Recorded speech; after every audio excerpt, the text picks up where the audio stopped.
Well, happy Friday to all, and I actually have something a little bit different to do today. I had somebody ask me on one of my other videos, Ken actually asked me about my Conquest Tactical Fury. He asked about blade play and the quality of the knife.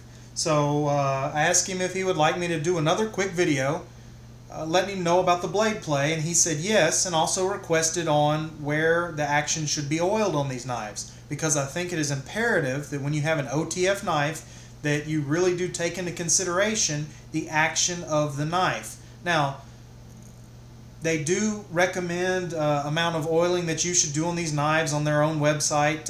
Most OTF knives have their own recommendations and how to oil it, but after owning two of these, one for my wife and one for myself, I've actually gone through and kind of mastered on the best way to service them and keep them going.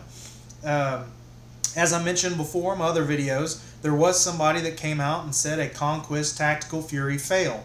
But what I've come to realize on that knife is probably the problem with it was the fact it wasn't properly lubricated. Now, again, if I took one of my 1911s and went through the daily uses of it and then never cleaned it, the action on it is not going to be smooth. The same thing can be said with an automatic knife. It is unlike any other knife. You know, you have your simple fixed blade knives that there is no reason to have to worry about the action. You have your assisted open knives that do have to have some oil to them because of the frequent deployment and the springs inside of them. Every knife is different.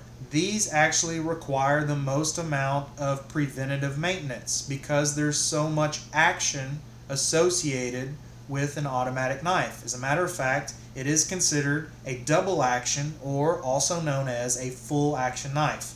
Now, these are US made. They are very solid, large knives. They're about 7 ounces in the sheath.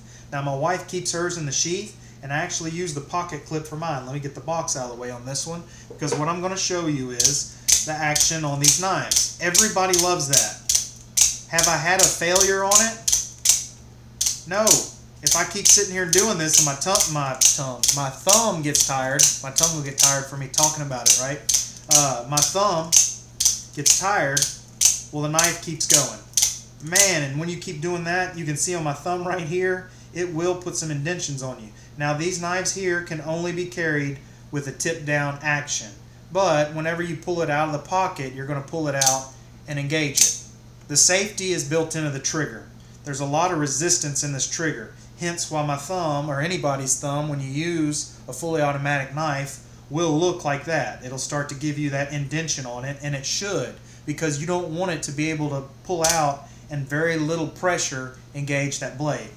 You're going to cut yourself. Oh, let's jump to the blade and blade play. Full automatics are expected to have a little bit of blade play because of the track they go through and the way they engage and lock. Now, what I like about this knife is there's very little. You can see, we'll call it north to south. There's very little north to south and almost no east to west. That north to south is going to be normal because of the opening that the blade comes out of is going to be larger than the blade. And that's so that the blade never hits the bottom and starts to grind itself down. Now, that's a Tanto style chisel blade, 154 cm, 3 3/4 inch out the front. Beautiful knife. Again, American made. The blade play on it, again, a little bit on the north and south, almost none on the east and west. Now, my wife carries hers in the sheath. We took off her pocket clip because she's never going to carry it on her belt or in her pocket. And you'll see that I have it wrapped up right now. And that's because hers had actually just been oiled. And whenever I oil hers, I put it with a little bit of paper around it and put it back in the sheath because she keeps it in her purse. I don't want her to get any little bit excess oil on it. And you can see that it's fine now. There's no weeping of it where I put too much oil, because I did that one time and it was my fault. So the question becomes, as asked by Ken, how much oil and where? Well, I'm going to show you. Because I've already oiled hers and hers is done, I'll take and move hers aside and we'll focus on mine. Now, these knives, when you get them, you're going to take the Ronsonol lighter fluid that you get at Walmart. This little bottle right here is less than $3, I think. You'll take this and pour it inside the knife. Now I'm not going to do that right now because I don't need to do the initial cleaning or a deep cleaning. I'm simply going to oil this one. What this does is it breaks down any massive amount of oil or lint or anything that's in it, and it gets it out. It leaves a little bit of oil in it that's actually built into this fluid.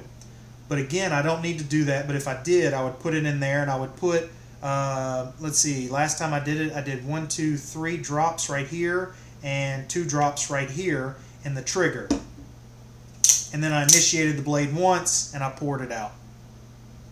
What we're going to focus on today, let me get this out of my way, but what we're going to focus on today is where I actually oil these. And I use a high-grade machine oil. Again, you can find this at Walmart for less than $3 where you find sewing machines. So anywhere that sells sewing machines, because this is actually Singer brand, all-purpose machine oil, it's the best thing. How much oil is enough? Up here, I like to do 1 drop right here in the action.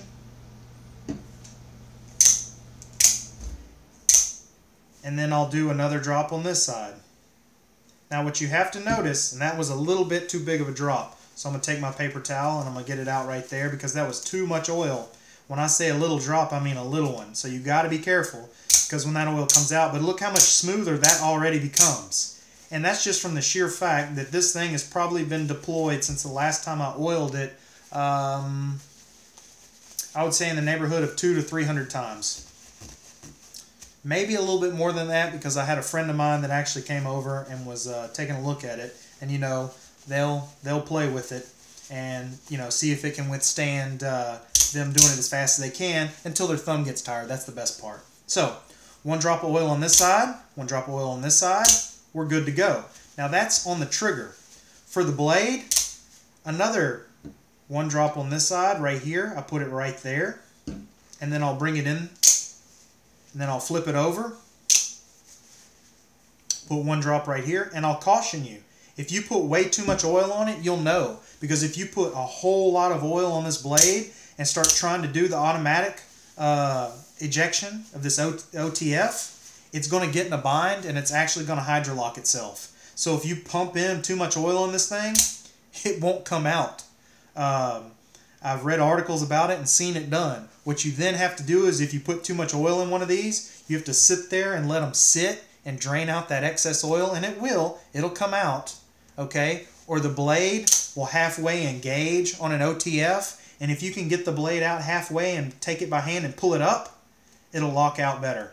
And you can see this one pulling up, there is a little bit of tension on that spring, but you can't really get it inside. There's 0 rattle. Outside, a little bit. I mean, you'd have to shake this knife. Again, this everyday carry is a self-defense knife. And look at that, it's oiled. Work the action a few times on these knives. It's really easy to do because it's kind of fun. Then I take it and I simply wipe off that excess oil, which 154 cm, I will give it a good bath on the oil like that. Then I'll make sure and wipe off the handle, because if you look at this frame where this spacer is, again, if you put too much oil in, it'll weep out a little bit of oil. I learned that on my on my wife's knife. Look at that, I'm inverting my letters. When I added a little bit too much oil to hers, it actually weeped out right here and here. But again, that was the first one I got. This was the second one, and I'd already been through the steps of what it takes to work with this knife. Other OTF knives I have don't have that solid lockup like this one. Really good knife. Would I tell somebody they have to buy one? No, but I would recommend they buy it. And for the prices right now, you can get them for $149 to $215 on other websites, depending on the handle blade combination. If you get the stonewash blade, it is a little less expensive as compared to the black finish blades. And if you don't get one that's the fancy handle, again, it is less expensive. So single color stonewash would actually be the one that I recommend. Don't get me wrong, I really like this one.